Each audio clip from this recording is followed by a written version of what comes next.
नारद कुंड वही है माता अलकनंदा के किनारे पर जहाँ भगवान बद्री विशाल प्रकट हुए। बड़ी अद्भुत जगह है, बड़ा अद्भुत स्थान है। यहाँ के जल की भी बहुत बड़ी महिमा है। तत्पश्चात वह यहाँ से आगे के लिए चले हैं। सरस्वती माता का संगम मिला। पांडव तो पार हो जाते, लेकिन साथ में द्रौपदी थी। द्रौपदी ने कहा कि पानी इतना गहरा है और घुटने के ऊपर जल होवे तो नारी को जलाशयों में प्रवेश नहीं करना चाहिए। वो डुबकी लगा करके स्नान करती है तो उतने ही पानी में स्नान कर सकती है जितने में पानी घुटने तक है। जंघाओं के तक भी जल आ जाता है तो नारी को जल में प्रवेश नहीं करना चाहिए, ऐसी हमारी संस्कृति कहती है। प्रभु श्री राम जी ने केवट से नाव क्यों मांगी? वो वामन बनकर के 3 लोक 14 भवनों को नाप सकते हैं, तो गंगा जी पार होना उनके लिए कोई बहुत बड़ी बात नहीं थी। और केवट ने तो कहा भी था कि भगवान थोड़ा आगे चले जाइए, कट लो, कमर तक पानी है और आप आराम से निकल जाएंगे, नाव मांगने की जरूरत ही क्या है। तो राम जी के कमर तक पानी था। प्रभु श्री राम जी भी जगत को ये संदेश देना चाहते हैं, मेरे साथ में जानकी है इसलिए मैं नौका मांग रहा हूँ, मैं नाव मांग रहा हूँ। और यह मर्यादा है, नारी के घुटने के ऊपर जल स्तर होता है तो नारी को अंदर जल में प्रवेश नहीं करना चाहिए। नुकसान क्या आप ये कहेंगे? सबसे बड़ा नुकसान यह है, जितने धरती पर पुरुष के पांव टिकते हैं, नारी का शरीर इतना कोमल होता है कि पांव उतना जल में टिक नहीं सकता। पांव उखड़ गए और जल का बहाव उसको बहा करके लेके चला गया तो भी तो एक बहुत बड़ी दिक्कत हो जाएगी, एक बहुत बड़ी परेशानी हो जाएगी। ऐसी तमाम बातों को ध्यान में रखते हुए इन मान मर्यादाओं को जगत संदेश देने के लिए यह नियम बनाया गया। तो माता द्रौपदी के लिए उसी समय भीम ने एक सेतु बना के तैयार कर दिया। उसे भीम सेतु या फिर भीम शिला के नाम से जानते हैं। आज भी आप बद्री विशाल की तरफ जाते हैं तो इस पवित्र स्थान का दर्शन होता है। उसका ठीक सामने महात्मा मुचकुंद की गुफा है। इसी रास्ते से पांडव स्वर्गारोहण के लिए चले। बताते हैं 4 भाइयों ने द्रौपदी के साथ में बर्फ के टीलों में अपना शरीर गला दिया। शरीर सहित श्री धर्मराज युधिष्ठिर भगवत धाम के लिए गए हैं।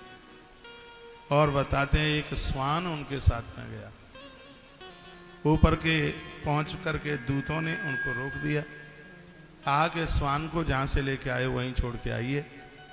युधिष्ठिर ने कहा कि कोई 10 कदम संग चल ले मित्र बन जाता है, लेकिन ये तो धरती से लेकर के यहां तक मेरे साथ में आया है, यह मेरा मित्र है, इसको मैं नहीं छोड़ सकता। और इतना कहा, उसी समय उस श्वान में से धर्मदेव प्रकट हो गए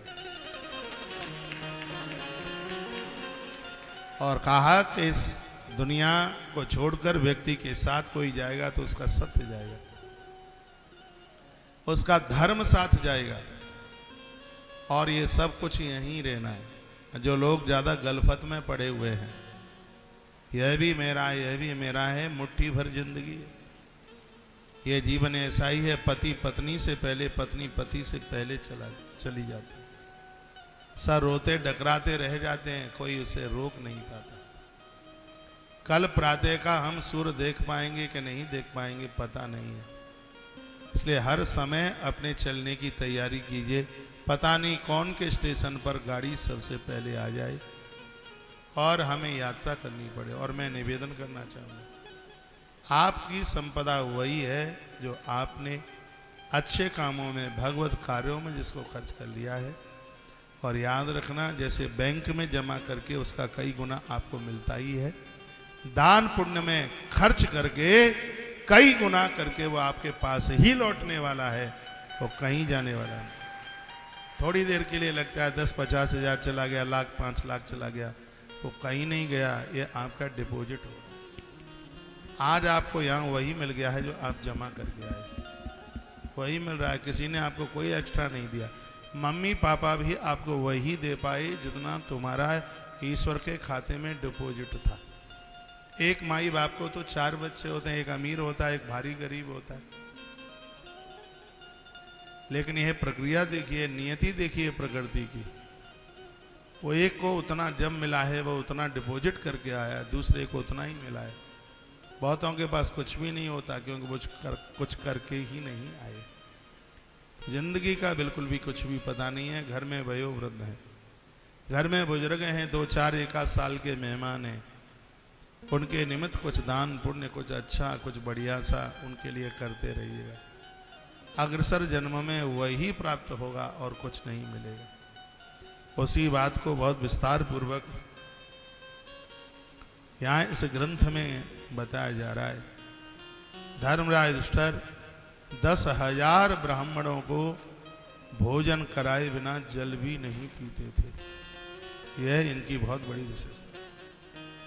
युधिष्ठिर की बात कह रहा हूं। धर्मराज युधिष्ठिर जिस बर्तन में ब्राह्मण भोजन कर लेते थे, वह बर्तन ब्राह्मण सोने और चांदी के बर्तन अपने घर लेके चले जाते थे। और आनंद की बात यह थी कि हर रोज एक नया ब्राह्मण भोजन। पूरे देश के जितने भी ब्राह्मण वो सब इस राजा ने नौते पर बुलाए। राजस्व यज्ञ बड़ा अद्भुत। वहां कहीं किसी भी प्रकार की कोई कमी नहीं थी। किसी ने हमें पूछा कि कोई ब्राह्मण वहां भोजन कर ले तो फिर हमारे यहाँ कर ले तो हमें क्या पुण्य मिलेगा क्या? कुछ चीजें ऐसी हैं जो बासी नहीं होती। क्या क्या बासा नहीं होता? तुलसी पत्र बासा नहीं होता, बेल पत्र बासा नहीं होता, मंत्र बासे नहीं होते, अग्निदेव बासा नहीं होता और ब्राह्मण देवता भी बासा नहीं होता, पुराना नहीं होता। कि 100 घर जे करके आ जाए तो 100 को उसका पुण्य मिलने वाला। कहीं 1% भी कहीं कटौती नहीं होने वाली है। ब्राह्मण भी बासा नहीं होता। जैसे मंत्र बासे नहीं होते तो ब्राह्मण देवता भी बासा नहीं होता है। मैं बहुत आग्रह पूर्वक कहूँगा, हमारा और आपका खजाना वही है जो हमने नेक कार्यों में, सत् कार्यों में खर्च कर लिया है। मैं उज्जैन में एक दिन कथा में बोल रहा था कि दुनिया की जितनी भी संपदा है, संपूर्ण संपदा है, वो सब अपने बच्चों के नाम कर देना। वो कम ऐसे कम बच्चे मिलेंगे जो संतुष्ट होंगे, कहेंगे कि मम्मी पापा ने हमें बहुत कुछ दे दिया। नहीं तो पड़ोसी वाले अंकल जी पूछेंगे, कहेंगे बेटा पापा ने खूब दिया है। तो कहेगा दिया है, लेकिन रामू भैया के पापा ने जितना दिया है वो नहीं दे पाए। रामू भैया के पापा ने जयपुर में 4 आलीशान प्लॉट दिए। एक प्लॉट की कीमत 18 करोड़ रुपया। ये बोले कितना भी दे करके चले जाए, लेकिन अंदर से आवाज यही आएगी। और ग्रंथ तो यह कहता है आपके 4 बेटे हैं, 4 बेटों को एक छत देना आपका धर्म है। और आप 4 को 40 प्लॉट देना चाहते हैं तो यह आपकी तृष्णा है, यह आपकी वासना ही है। अपना भी ख्याल रखिए। और जीवन ऐसे ही चला जाता है, आंखें मुद जाती हैं, मुंह में से झाग निकल जाता है। मुट्ठी ऐसे ही है, कुछ भी नहीं। इसलिए जीवन का सार ये असारो खल संसारो, मोह रूपी संसार दुखों से बिल्कुल भरा पड़ा है। आपने दुनियादारी के लिए बहुत जीवन जी लिया, बच्चों को बहुत दिया, आपने सब कुछ तो दे दिया है। अब यह बची खुची जो जिंदगी है, मुट्ठी भर जिंदगी है, यह भगवान के नाम कर लीजिए। तीर्थ यात्रा करते रहिए, भजन करते रहिए। इस आयु में पति और पत्नी दोनों एक दूसरे का संग ना छोड़ें। जो छूटे से छूट जाए, लेकिन दोनों एक दूसरे का साथ ना छोड़े। इसी आयु में एक दूसरे की जरूरत होती। बच्चों के पास उतना टाइम नहीं होगा तुम्हें देखने के लिए, बहुओं के पास उतना समय नहीं होगा। पति ही पत्नी को और पत्नी ही पति को देख पाएगी। धरती पर वो पुरुष बड़े महान हैं जो अपनी उस स्त्री का, गृहिणी का ध्यान रखें, जिसके साथ में 7 भामर पड़ी हैं, उसका ध्यान रखे हैं। तो अग्निदेव के सामने जो आपने वचन भरे हैं उसकी आप पूर्ति कर रहे हैं। सच में आप उस इंसानियत के साथ जिए हैं ईश्वर भी आपकी इस इंसानियत को देख करके मुदित हो रहा होगा। नहीं तो प्रायः देखा जाता है कि माताएं तो पुरुष के लिए जीवन जी लेती हैं, लेकिन पुरुष स्त्री के लिए अपना जीवन नहीं जी पाते। महादेवी वर्मा बहुत बड़ी कवयित्री हुई है। उसने अपनी वेदना एक कविता में उसने प्रकट की है। भारतीय पुरुष की ऐसी स्थिति है, या तो वह विवाह करता है, पत्नी को पास में रखता है सांसारिक सुखों की पूर्ति के लिए, तो बोलते उसने बड़ा अच्छा लिखा है, और या वो स्त्री को अपने ऊपर भार समझता है, वजन समझता है। भारतीय पुरुष की यह बहुत बड़ी कमजोरी है, जिसके मन में कभी आज तक यह नहीं आया कि हम दोनों का संबंध पूर्वजों को तृप्त करने के लिए और हम दोनों का संबंध अच्छी संतान को जन्म देकर भगवत प्राप्ति के लिए हम दोनों का संबंध है। महादेवी वर्मा लिखती है, ये कोई बहुत कम ऐसे इंसान होते हैं जो मन में यह सोच लेते हैं कि ईश्वर ने हम दोनों को कुछ देव कर्म करने के लिए भेजा है। हम दोनों मिलकर, जैसे गाड़ी में दो पहिए होते हैं तो उसकी यात्रा बड़ी सुखद और लंबी होती है, उसी प्रकार से भी समझ लें कि हम अपनी जीवन यात्रा के दो पहिए हैं, और हम जब दोनों आगे के लिए चल रहे हैं, बढ़ रहे हैं, एक पहिए में हवा ज़्यादा होगी, एक में कम होगी, तो भी वह गाड़ी आगे के लिए चलेगी नहीं। इसलिए इन दोनों में साहस, दोनों में आत्मबल, दोनों में समर्पण और दोनों में ही त्याग की भावना होनी चाहिए। श्री मनु जी महाराज, माता सतरूपा, महाराज दशरथ, माता कौशल्या, इन जोड़ों में ऐसी ही काबिलियत का वर्णन किया गया। तो जो ये कथा आप सुन रहे हैं, यह बड़ी अद्भुत है। महाराज युधिष्ठिर के साथ में सिर्फ धर्म और धर्म संग गए। हमारे और आपके साथ भी हमारी अच्छाइयाँ, हमारा पुण्य, हमारा धर्म हमारा साथ जावे, पाप संग में नहीं। ऐसा कुछ अच्छा करें, ऐसा कुछ बढ़िया करें, मरना तो सबको है। यह ध्रुव सत्य है कि जिसका जन्म हुआ है वो मौत को प्राप्त होगा। आज नहीं 10 साल के बाद, 10 साल नहीं तो 20 साल के बाद। लेकिन सूर्य अपने समय से डूबता है तो बढ़िया लगता है। 7 बजे डूबने वाला सूर्य दोपहर में 1 बजे डूब जाए तो अफड़ा तफड़ी मच जाएगी। और यही जीवन का सिद्धांत है। जिन लोगों को जिस समय से जाना हो और वो कहीं 10 साल या 20 साल पहले चले जाते हैं, तो परिवारों में बहुत दुख फैल जाता है, बहुत दुख होता है, भारी कष्ट होता है। सुबह पूजा में से उठो तो बस भगवान को एक ही बात बोलिए, हे परमात्मा, जो मुझसे छोटे हैं, जब तक मैं जिंदा रहूं तब तक उनकी मृत्यु में अपनी आंख से न देख पाऊं। ये भगवान को रोज बोलिए। बड़े भाई को बहुत भाग्यशाली कहा है। बड़ा भाई बनना ये ईश्वर का एक बहुत बड़ा गिफ्ट है। बड़ा भाई बनना, तो उसके लिए सबसे बड़ी बात क्या है? सबसे बड़ी बात यह है, भाई की मृत्यु होना ये बहुत भारी दुख है, भारी कष्ट है। लेकिन जो बड़ा भाई है वो पहले दुनिया छोड़ के जाता है, वह अपने अनुजों की मृत्यु नहीं देख पाता। यही उसके लिए बहुत बड़े पुण्य, यही उसके लिए बहुत सौभाग्य की बात है। एक नई सी बात मैं आपके बीच में रख रहा हूँ। प्रातः पूजा में से आप उठते हो, क्या कंकड़ पत्थर मांगते हो? भगवान को कहिए, भगवान जो मुझसे छोटे हैं मैं उनकी मृत्यु न देखूं, बस यह कृपा कर दीजिए।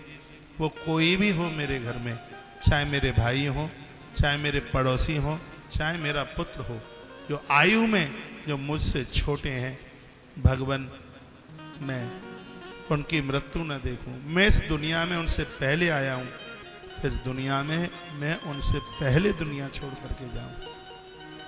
वह भगवान को ऐसी प्रार्थना कर। धर्मराज युधिष्ठिर ऊपर के लोकों में गए, धर्म उनके साथ में गया था। ये स्वर्गारोहण की कथा को जो सुनेंगे सुनाएंगे, कल युग उनको छू तक नहीं पाएगा। भागवत जी की इतनी अद्भुत यह कथा। परीक्षित छोटे से बड़े हुए, एक दिन वह यात्रा में निकले। पूरे देश की यात्रा उन्होंने अपने रथ में बैठ करके करी परीक्षित। लोगों ने जयमालाएं डाली उनके गले में, लोगों ने बहुत उनका आदर किया और कहा विष्णुराज तुम भाग्यशाली हो, तुम्हारे पूर्वजों ने इस अधर्म की छाती को ठोक दिया। और परीक्षित ने जब अपने पूर्वजों की बड़ाई सुनी तो बड़े हर्षित हो रहे थे, बड़े प्रसन्न हो रहे थे। और जैसे ही वो घूमते घूमते केतुमाल क्षेत्र में पहुंचे तो उन्होंने एक दुखद घटना देखी। क्या देखी? एक गैया और एक बैल दोनों के दोनों एक मलिक्ष व्यक्ति के हाथों से पिट रहे। उन्होंने अपनी आंखों से देखा कि बरसब के 3 पांव टूट गए, बैल के 3 पांव टूटे हैं और वो 1 पांव के ऊपर खड़ा है। वो पास में पहुंच गए और उन्होंने पूछा तुम कौन हो? तो आंख में आंसू थे। वो बरसब, वो बैल रो रहा था और वो रो रो करके कहता मुझे गैया मैया बहुत इसलिए अच्छी लगती है, इसलिए क्योंकि धर्म रूपी बरसब को जन्म देने वाली गौ माता है। यदि ऐसा कह दिया जाए तो शोक्ति नहीं है कि गैया मैया धर्म की मां है, क्योंकि नंदी को धर्म माना गया है और नंदी की जन्मधात्री गौ माता है, गैया है। गाय की पूजा के बिना हम धर्म की चर्चा कर ही नहीं पाएंगे। उसकी आंख में आंसू थे, वो रो रहा था। 3 पांव उसके टूटे हुए थे। धर्म के 4 चरण हैं। कौन कौन से धर्म के 4 चरण? भगवान व्यास भागवत जी में वर्णन करते हैं। तपः शौचम दया सत्य मिति पादा कृते कृता अधर्मा से स्त्रयो भगना समसंगम मदस्तवा। अधर्म इन 4 चरणों से दबता है, परेशान होता है। ये 4 चीजें हमारे और आपके पास में, मैंने धर्म यात्रा कार्यक्रम में बहुत बार चर्चा की है। धर्म के 4 चरणों को संभाल करके रखिए। तपः शौचम दया दान आदाय कृतो कृता। तो भागवत जी में दान की जगह पर सत्य लिखा हुआ है। यहाँ लिखा है कि तपः शौचम दया सत्य मिति पादा कृते कृता। और ग्रंथों में इस जगह पर दान को लिया गया। गोस्वामी तुलसीदास जी महाराज ने भी धर्म के 4 चरणों में दान को एक चरण माना, लेकिन यहाँ वर्णन किया गया है कि धर्म के 4 चरण कौन से हैं? तप, पवित्रता, दया और सत्य। ये धर्म के 4 चरण हैं। सबसे पहला है तप। जो आप व्रत उपवास करते हैं ये सब तप में आ जाते हैं। और तप के बिना तो कोई जीवन ही नहीं है। कहाँ है? क्या है? तप के बिना सृजन पालन उद्धार कुछ है ही नहीं। तप बल सांभो करहि संहार। तप बल सांभो करहि संहार। तप बल से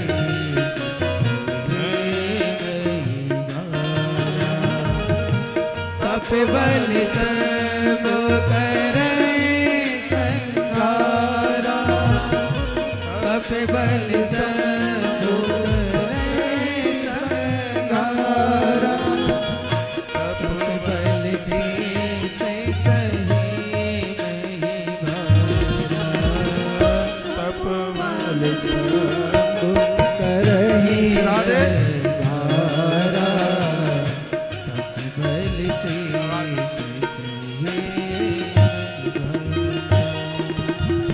तप बल सांभो करहि संहारा।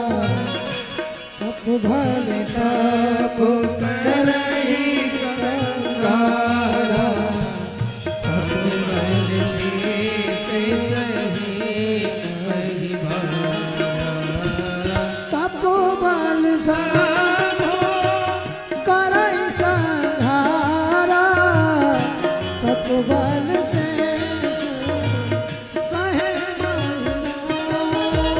यह तप की महिमा है। तो आप व्रत उपवास जो भी है कुछ करते हैं ये सब तपश्चर्या में आता है। 8 दिन में, 15 दिन में, 1 महीने में 1 बार उपवास किया कर।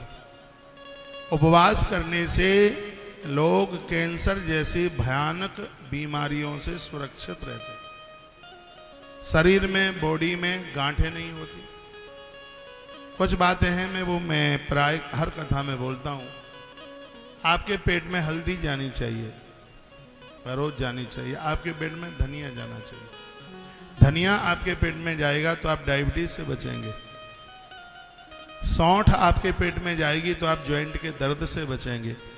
और हल्दी यदि पेट में जाएगी तो देह में बॉडी में कहीं कोई गांठ नहीं होगी, और ये शरीर में होने वाली गांठ ही भयंकर कैंसर का रूप धारण कर लेती। अपने स्वास्थ्य का बहुत ध्यान रखिए।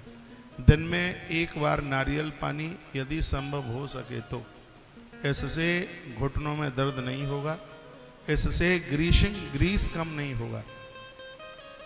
जहाँ जहाँ जॉइंट हैं, जहाँ जहाँ गांठ हैं, ग्रीस कम नहीं होगा, यानी चिकनाई कम नहीं होगी। गठिया में भी नारियल पानी बहुत फायदा करता है। ज़्यादा देर तक पाम लटका करके मत बिल्कुल बैठिए, इसलिए धरती पर बैठने की आदत डालिए। स्वस्थ रहना है, बच्चों के साथ और थोड़ा जीवन जीना है तो कर लो ये काम। अब जिंदगी से परहेज हो गया है तो जो आपको अच्छा लगे सो करो। रौट के चाय पियो, कॉफ़ी पियो, फिर तो मैं कुछ कर ही नहीं सकता ना। यदि आप तंदुरुस्ती दुरुस्ती अपनी चाहते हैं तो अपने स्वास्थ्य का पूरा ख्याल रखिए। और नित्य भगवान की स्तुति कीजिए, भगवान की प्रार्थना कीजिए, दिल से प्रार्थना कीजिए। दिमाग से भले ही नहीं, पर दिल से प्रार्थना हो। भगवान दिमाग की कम सुनता है, दिल की ज्यादा सुनता है। प्रार्थना के स्वर नाभि से उठे। आइए 2 पंक्तियां भगवान के चरणों में समर्पित करें। कहें, प्रभु हम भी शरणागत हैं, स्वीकार करो तो जानो। प्रभु हम भी शरणागत हैं, स्वीकार करो तो जानो। मैं निवेदन करूंगा, यदि घर में आपका कोई काम बिगड़ नहीं रहा है तो आज की कथा को आप सुन लीजिए। जिनको जाना है 4 बजे के बाद चले जाना। क्या है, 4:30 बजे तक आरती हो ही जाती है और पूरी कथा को सुनने की बड़ी महिमा है, बहुत ज्यादा। प्रभु हम भी शरणागत हैं, स्वीकार करो तो जानो।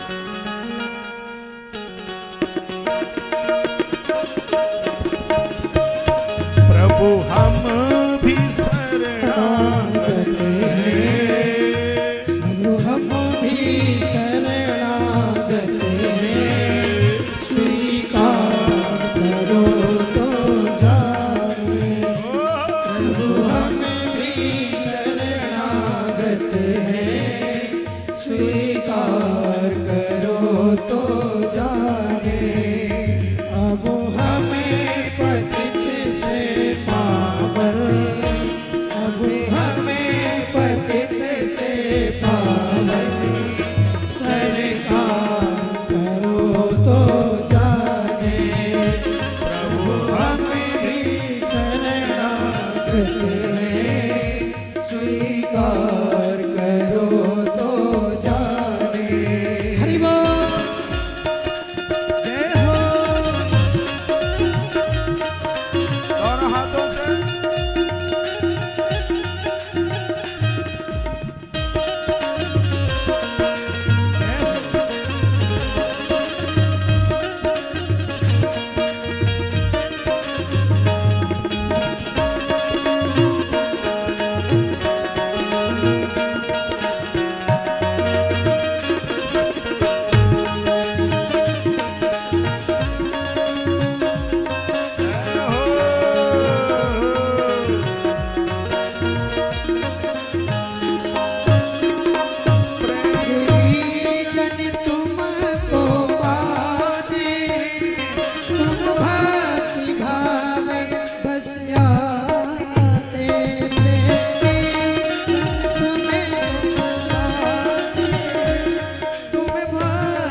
प्रभु हमें भी शरणागत हैं, स्वीकार करो तो जाने।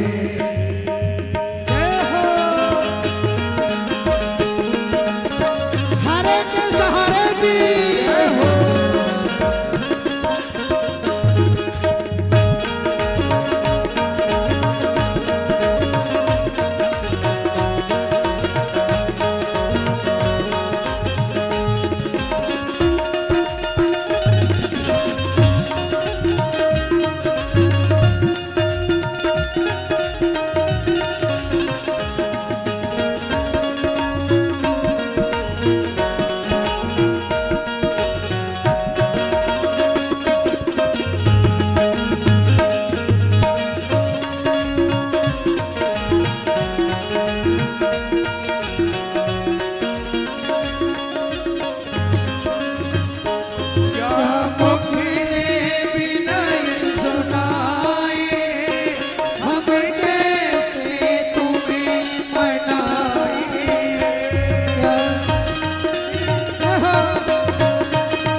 उद्धार करो तो जाने।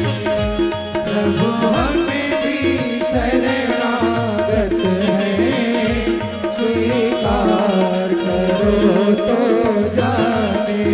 हरि बोल। दोनों हाथ उठाकर राधे राधे राधे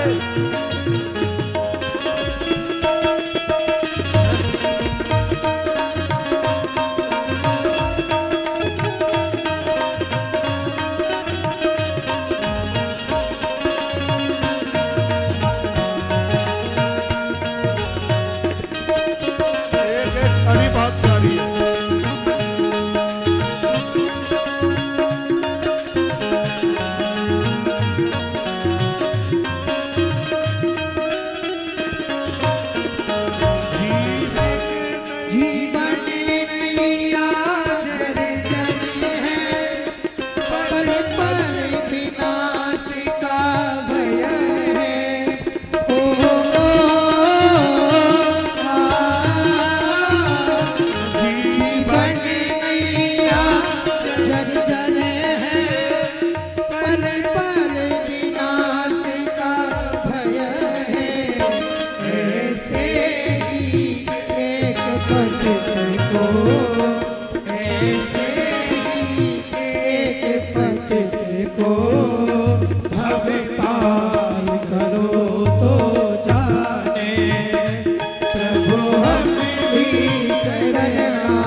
प्रभु हमें भी शरणागत हैं, स्वीकार करो तो जाने। प्रभु हमें भी शरणागत हैं, स्वीकार करो तो जाने।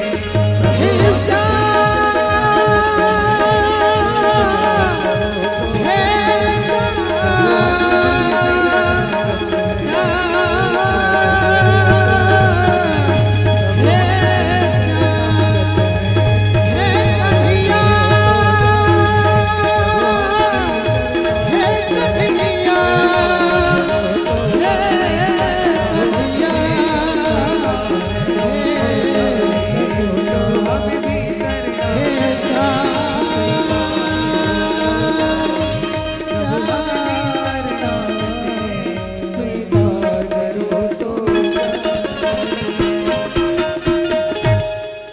प्रभु हम भी शरणागत हैं, स्वीकार करो तो जाने।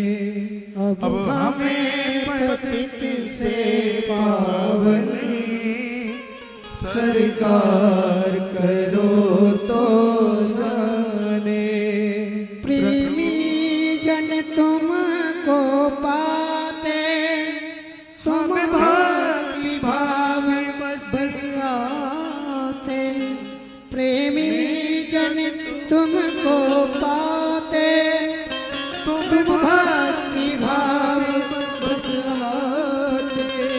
हम कुटिल हृदय से कलुषित, उपकार करो तो जाने।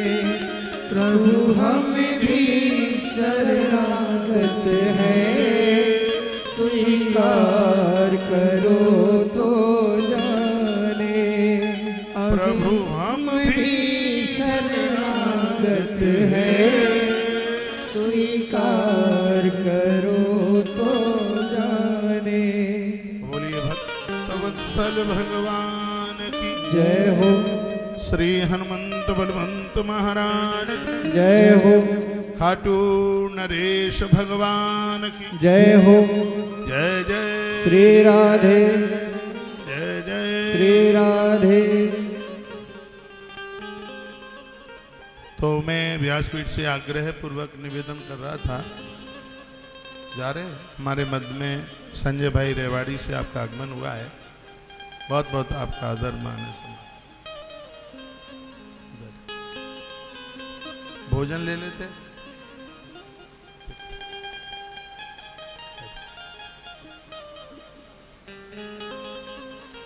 धर्म के 4 चरण हैं, सुन लीजिए। सबसे पहला है तप। आप अनुष्ठान पूजा पाठ व्रत उपवास ये करते हैं, ये धर्म का पहला चरण है। यदि ये आप करते हैं तो धर्म आपके घर में है।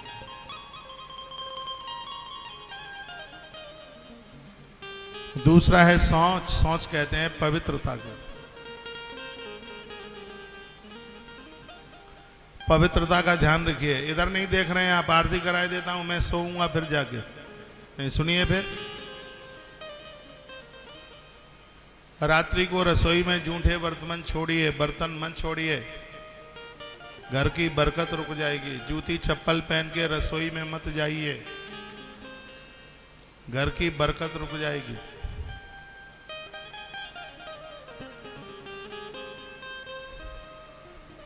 तीन दिन तक आपके बाथरूम में कपड़े भीगे पड़े रहते हैं, उनको तत्काल समय पर ही साफ सुथरा कीजिए, उसे घर की बरकत रुक जाएगी।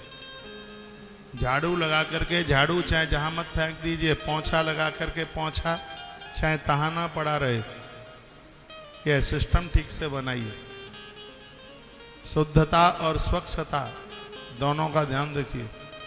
उल्टा वस्त्र मत उतारिए, उल्टा कपड़ा मत उतारिए। ऐसी जगह पर कपड़े मत सुखाइए जिसके नीचे निकलने पर वस्त्रों का टपकता हुआ पानी किसी के सिर के ऊपर गिरे। ऐसे पुण्य क्षीण हो जाएंगे। नारद पुराण के अंतर्गत ऐसा वर्णन किया गया। स्वच्छता का, पवित्रता का पूरा ध्यान रखिएगा। सूतक पातक में मठ मंदिर मन जाइए, गुरुजनों को मत छूइए। नारी भी जब पूजा के लायक नहीं है, मठ मंदिर जाने के लायक नहीं है, तो उसे संपूर्ण रूप से इसका परहेज करना चाहिए। यदि इसका परहेज हो जाता है तो समझ लो धर्म का जो दूसरा स्तंभ है वो आपके पास है।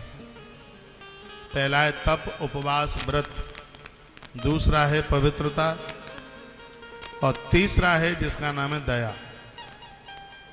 गोस्वामी जी तुलसीदास कहते हैं, तुलसी दया न छाड़िए जब तक घट में प्राण। दया को मन छोड़िए, दया का भाव बना करके रखिए। दीनों के ऊपर दया कीजिए, सरल बनिए, सहज बनिए, विनम्र बनिए, कठोर मत बनिए। जीवों के ऊपर आपको दया है। मुझे तो पूरी दुनिया में सुना जा रहा है आप शाकाहारी हैं, धर्म का तीसरा स्तंभ आपके पास है।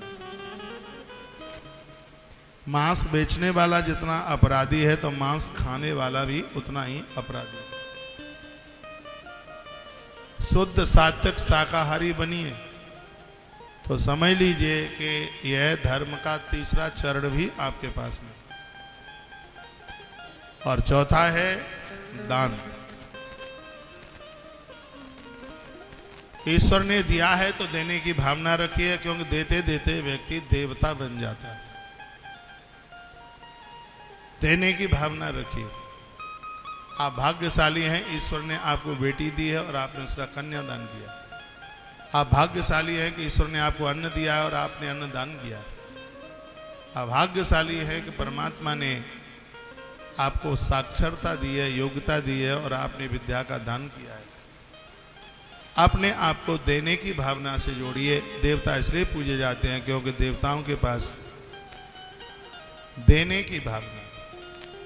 इस सृष्टि में मनुष्य भी भगवान बनकर के जी सकता है, कब उसके अंदर लेने की भावना नहीं, उनके अंदर देने की भावना होनी चाहिए। तो दान धर्म का चौथा चरण बताया गया है। भागवत के अनुसार कहा गया है कि सत्यमित पादा कृता, सत्य झूठ नहीं, सत्य। सत्य का अनुसरण करें, सत्य का पालन करें। क्यों? धर्मन दूसर सत्य समाना, आगम निगम पुराण बखाना। सत्य के समान कोई दूसरा धर्म ही नहीं है। परीक्षित राजा ने एक पाम के ऊपर खड़े वृषभ को देखा, उसको पूछा, भैया तुम कौन हो? उसने परिचय दिया कि मैं वृषभ धर्म हूं और जिसे तुम गाय समझ रहे हो वो धरती है। जब से तुम्हारे पुरखे पूर्वज गए हैं तब से इस मलिक्ष ने, ये मलिक्ष कोई और नहीं कलयुग है, इन्होंने हमें बहुत त्रसित किया है। राजन रक्षमान, हमारी रक्षा कीजिए, हम आपकी